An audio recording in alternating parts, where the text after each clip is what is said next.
Welcome back. Our very own Pilar Arias had a chance to talk to ABC's John Quinones about a new book that he's come out with.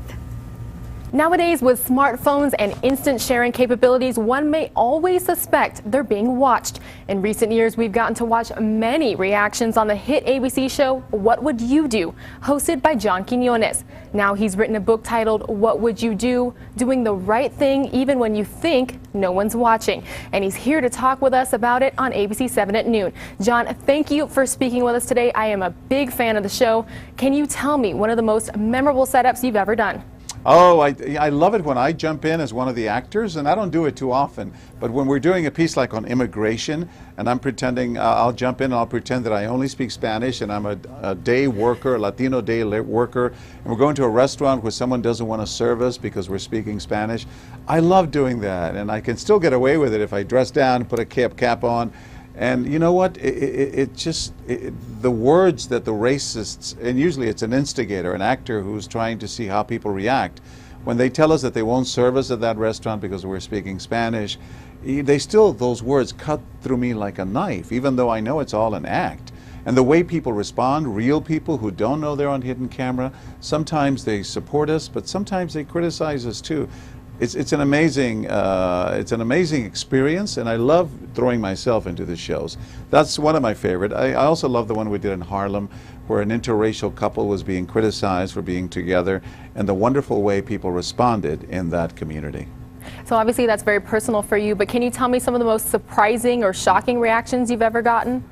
Well, I think sometimes we were doing one where we had someone complaining about a Muslim person serving them at a restaurant, and he was an actor, and so was the instigator, saying, you shouldn't buy from him. He's a Muslim. He's a terrorist. You know, they blew up the Twin Towers. And into this scenario walks an American soldier who had no idea that he was on camera, obviously, and he's in his uniform. And this racist kid, starts telling him, "Don't buy from the Muslim. He's a terrorist." And the soldier put up with it for a while, and then he put him in his place, put the racist in his place, and he said, "Stop. Go take your business somewhere else if you don't like him."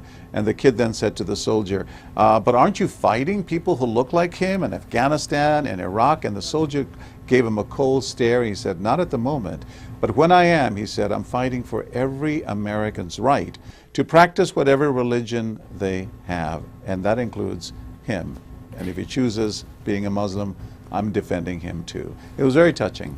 Can you tell us about some of the moments in the book that aren't in the show, and are any not appropriate for TV?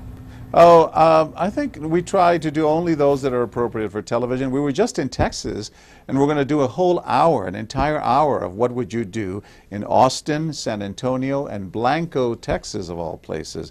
We were doing a scenario involving guns. We're doing one involving racism again against Hispanics and against Anglos, by the way.